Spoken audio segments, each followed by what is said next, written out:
How to replace a swan neck tap. Firstly, turn off the mains water supply to your drinking fountain. Next, you need to gain access to your swan neck tap. Disconnect the water feed pipe, then unscrew the grey tap connector fitting. Now unscrew the swan neck tap.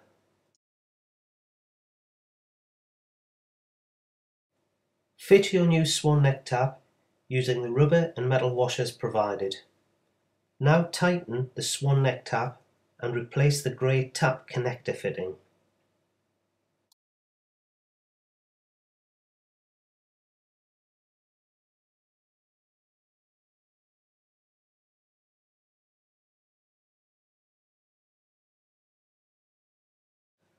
Push the water feed pipe firmly back inside the tap connector fitting.